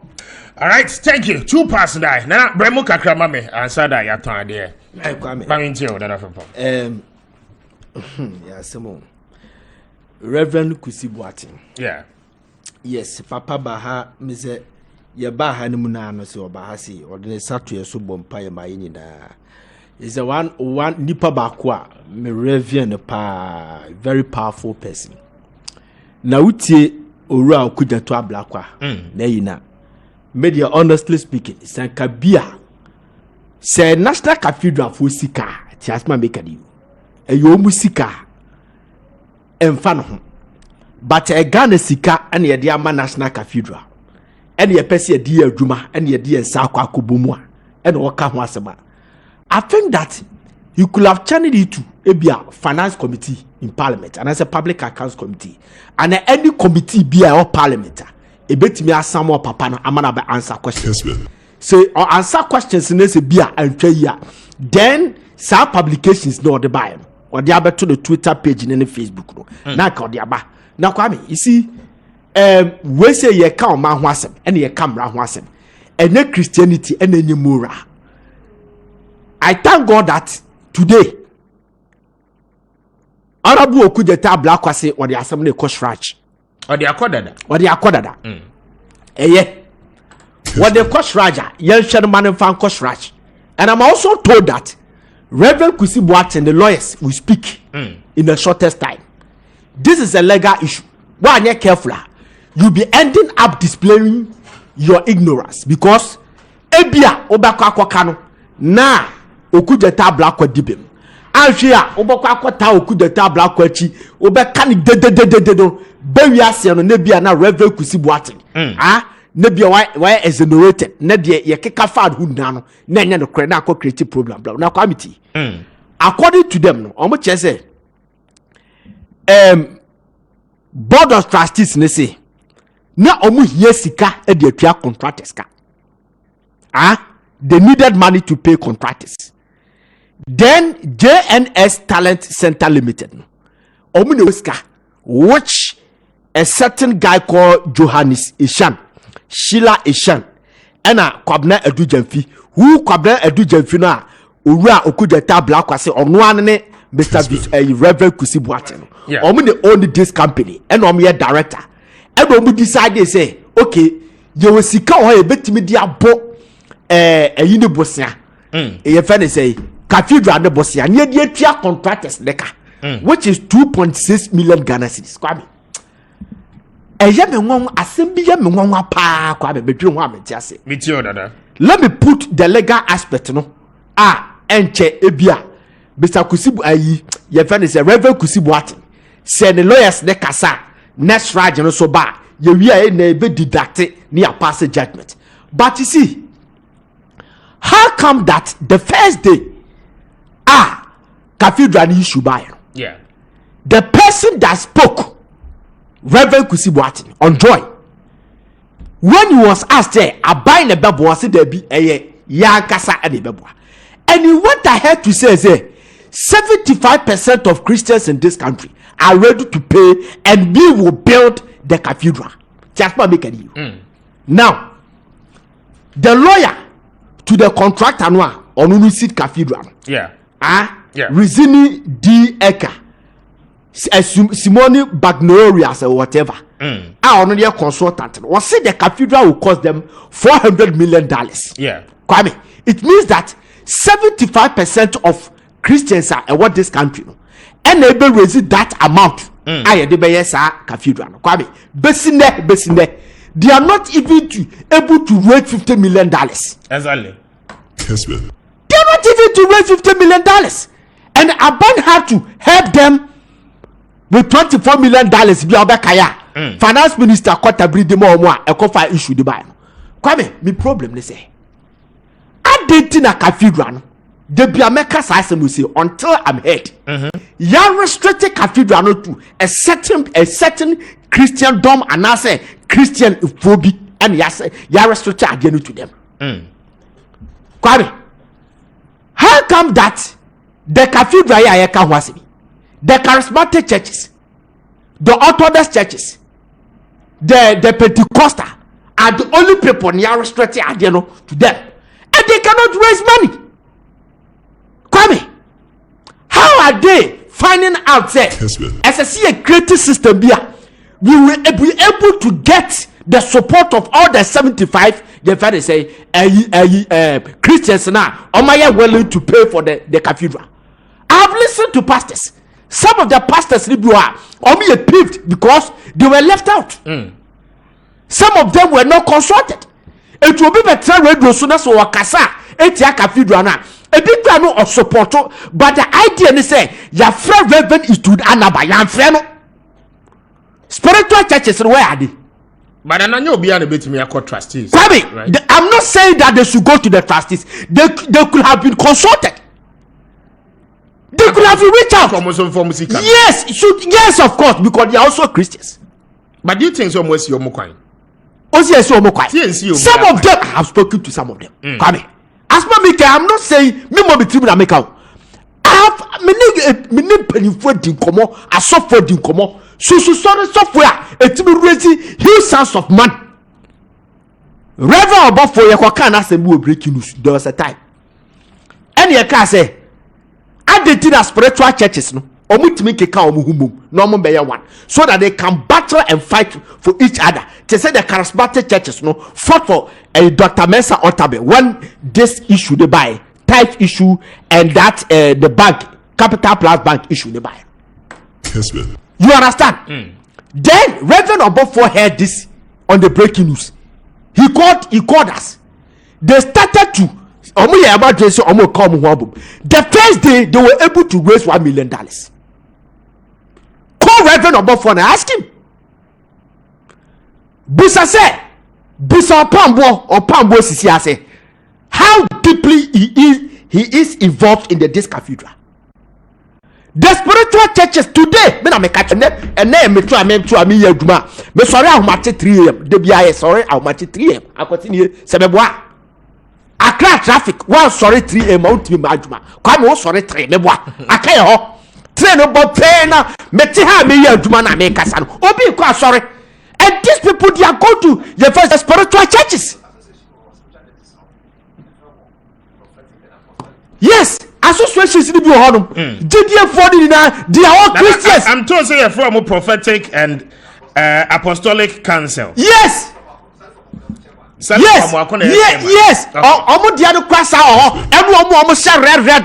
They are all Christians. They should reach out to them. I will look for you they are all Christians. They should reach out to them. Charismatic, me charismatic, me Methodist, and I'm a converted charismatic. Me papa ne Archbishop Duncan Williams. I go to church, I don't miss church. Programs be Kubi, but me say we should not restrict it. Okay, now that's it. I didn't hear Hosa. Besine 75 million. I'm telling you about facts. Sir, 10% or 9 something percent Islam. Muslims never want this country.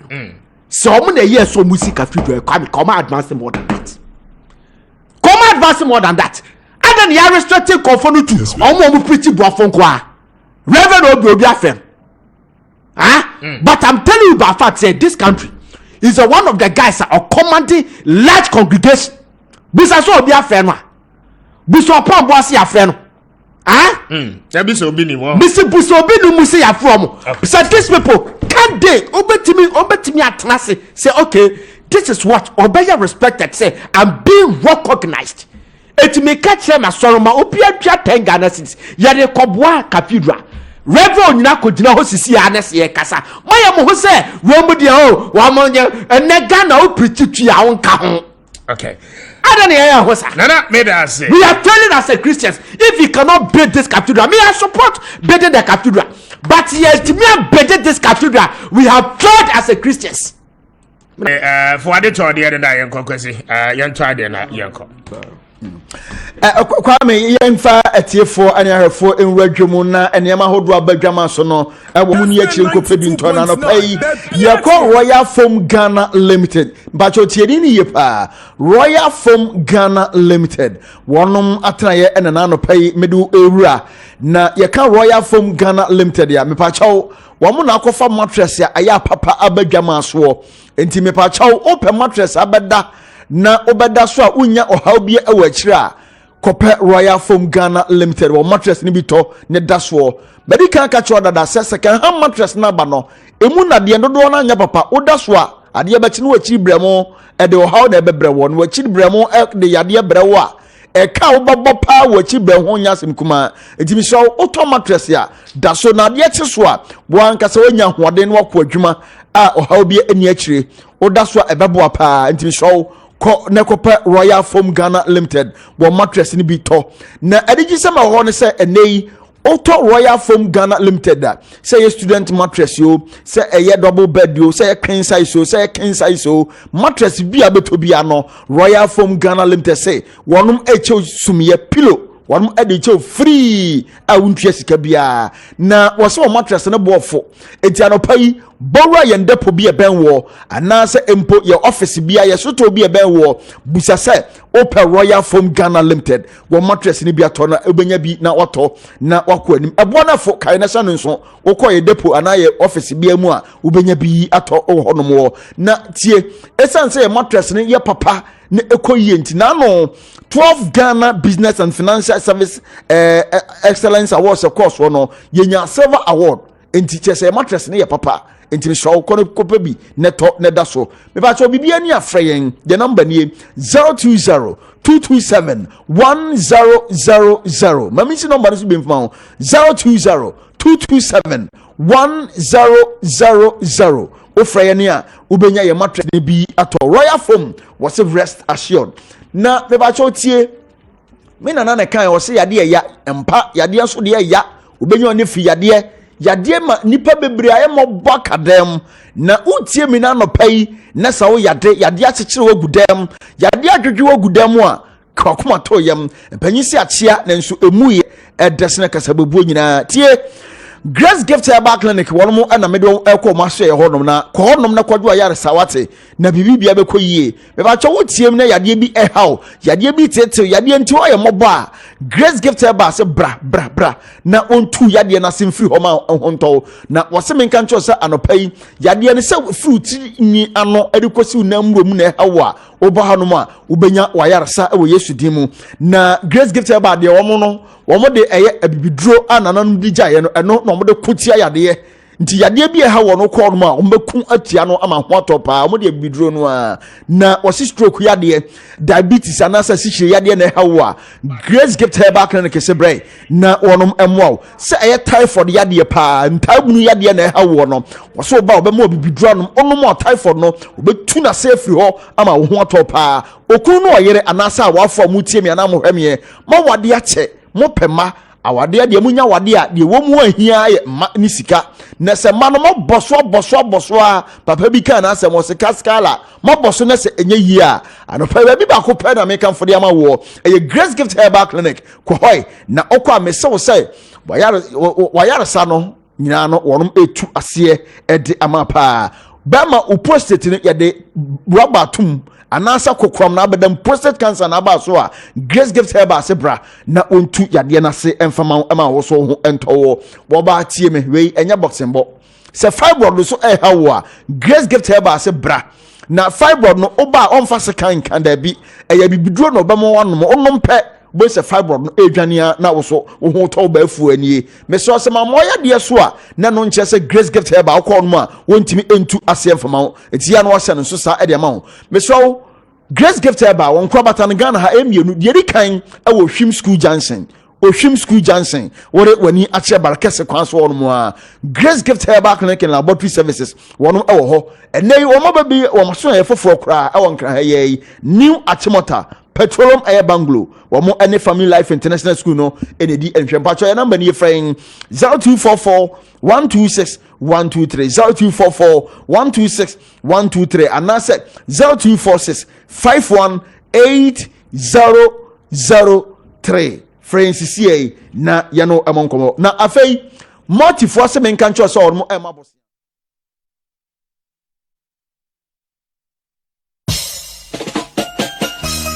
Kessben driving.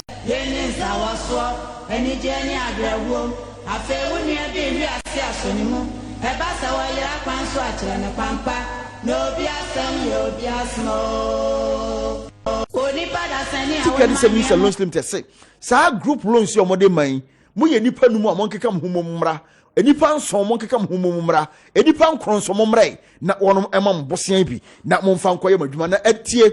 Waso ba we bosia na kyere 14 to 21 days. Na bosia no ay krado a wonom eyidi amamo na mode akwakọ wura madwuma no ayenkoso. Meso multi-care the 16 regions in ya omo ho. There were 68 branches across Ghana. Enti bra na ye no ento kese na mu osika famu na osika sem no so enyina bra ne pa na me ba chaw fra number isisi amam why 0277 712 888 my mission number no so bi mma 0277 712 888 and that's 0244 176 909 fraying na yemwawe na osika no so enyina bra ne pa na Kessben travel and tour semenka obiom se wono ede nkrofo kwa aburuchire nti utie mi a bomodna na omomfa entu kwan ene Ghana ayese obi bo no nyomo wose kromo ayese aye nokre na ene opeso otu kwan na kwantu edwodwoma wa Kessben travel and tour se oba wono do bekokro bia singing state no bi na apeso owura se aye Netherlands na apeso owura ebi kan Holland na apeso owura Sweden na apeso okọ Switzerland na apeso okọ France na apeso okọ Belgium na apeso okọ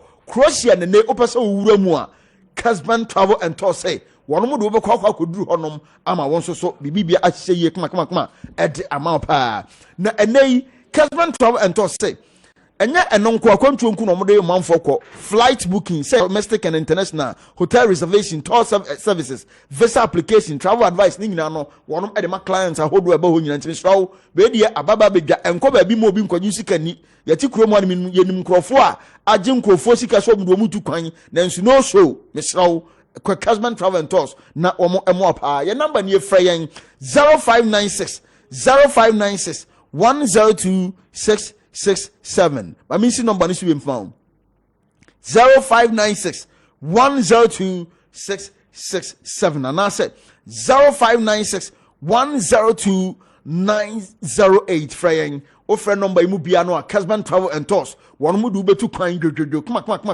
Ama one so wakwantu no ai bibia fan mapa.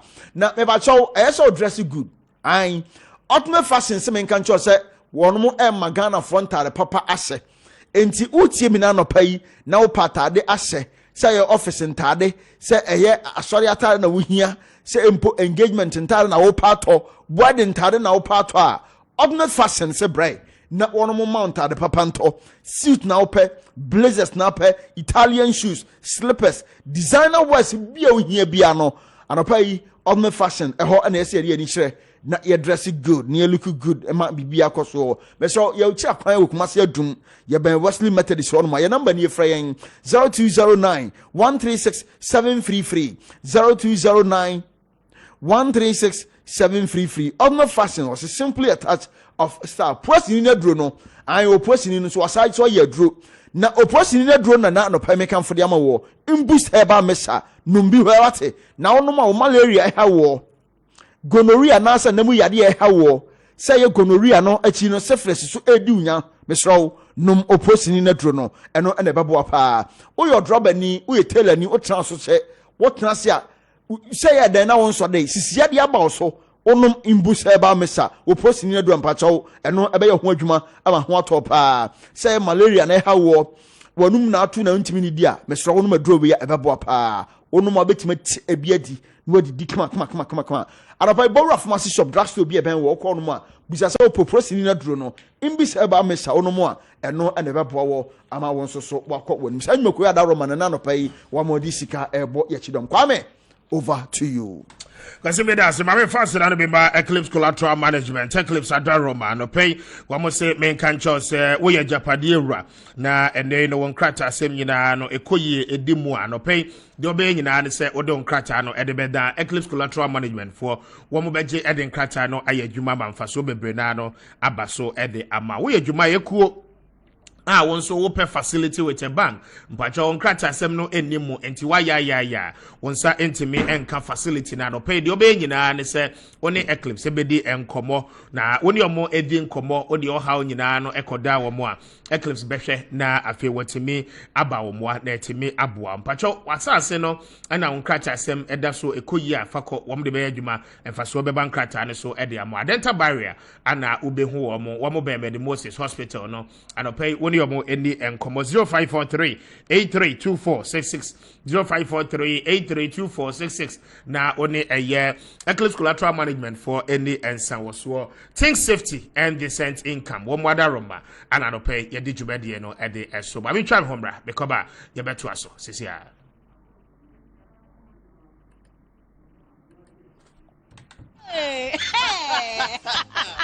when we send your police in Obia dan nyonko ensu ane irasio obia woni duma odidi bo ahoman wo kwana ni kosi na fo wa yuku ni chechere ne ma obia na ni koso ni ja obreti ni kupodo fo eja wo mu anku ni maba aguna na wiri kwa ba akasa no makasa friendship that exchange program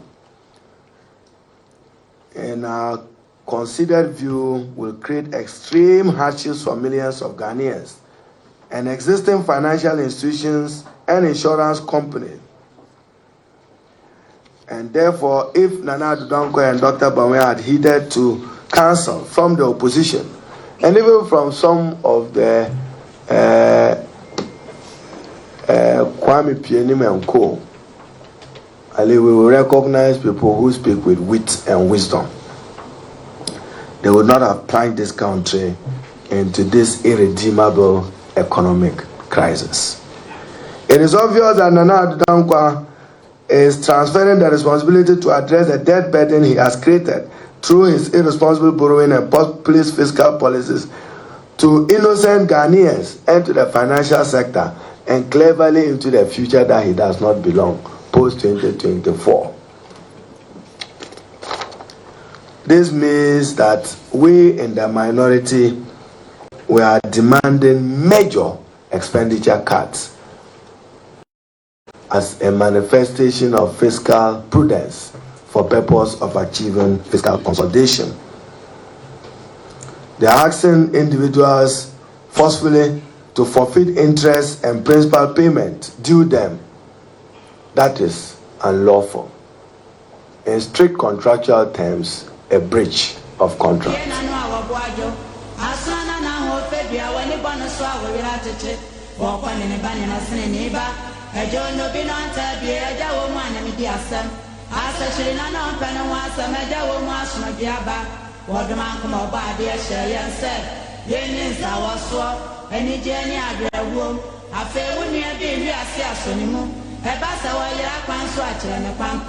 No biasam yo biasmo Oni pada seni awon manwemu wo wiase ha asama to nyonko na to be bia nkemfa ho menso metene be bia nka me pema yeden nanso wadoma nko mabo ade ebo nipa bata nipa ho obi ada na nyonko ensu ane irasio obi a woni duma odidi bo ahoman wo kwana ni kosi na fo wa yuku ni chechere ne ma obi anani koso ni ja obreti ni kupodo fo eja wo mu anku ni maba aguna na wiri kwa ba akasa no makasa friendship wo bie na no awabo ajo asana na ho febia woni bono so awira tete wo kwani ne bani na sene ni ba ejo no bi no anta bie eja wo mu anami di asem asa chiri na no mpa no asem eja wo mu asoma bia ba wo do man ko mo ba de ehye yense yenin sa wo so eni je ni agrawo afe woni abi wi ase asonimu eba sa wo yira kwan so akire ne kwampa no bi asem yo bi asmo oni pada sani awon manwemu wo wi ase ha asam to nyonko na to be bia nkemfa ho menso metene be bia nka me pema yeden nanso Waduma kuma body bo nipa bata nipa ho. Obia da na nyonko.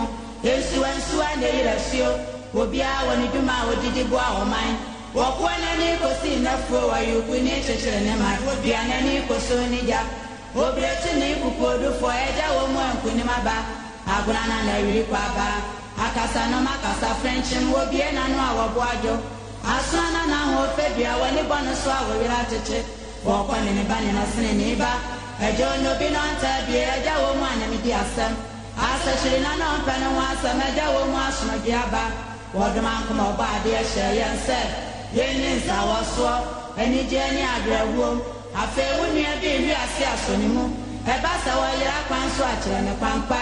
No bi asem yo bi asmo. Oni pada sani awon manwem wo wi ase ha. Asam to nyonko na to be bi ankemfa ho. Nenso metene be bi anka me pema yeden. Nenso waduma nkoma bo ade bo nipa bata nipa ho. Obi ada na nyonko. Ensu ne yirasio. Obi a woni duma odidi bo a oman. Wokwana ni kosi na fo wa yukuni chechere ne ma. Obi anani koso ni ja. Obrechi ni kukodu fo eja wo mo enkuni maba. Agurana na yiri kwa ba. Akasa no makasa French obi na no awabo ajo. Asana na ho febia woni bono so awira cheche. Wokwana ni bani na sene ni ba. Ejo no bi no anta bi eja wo mo anami di asem. Make fashion. Ultimate Furniture City. It's the furniture store beyond so said. Almost living room furniture, bedroom sets, dining room sets, garden, and a porch chairs. Actually, Ultimate Furniture City. Catch on because Ultimate, Omo selection and the BNA plus 3. And your money is fair, and your money is heavy, and your money is class. Obi round them na say what on your mefi Ultimate Furniture City. And one way who dibre make a shini kute and still whole looking funky. Me see and frame Ultimate kwa. If it be binti, Ultimate Fashions and Furniture City. Simply a touch of style. Medu Ultimate Ewedu.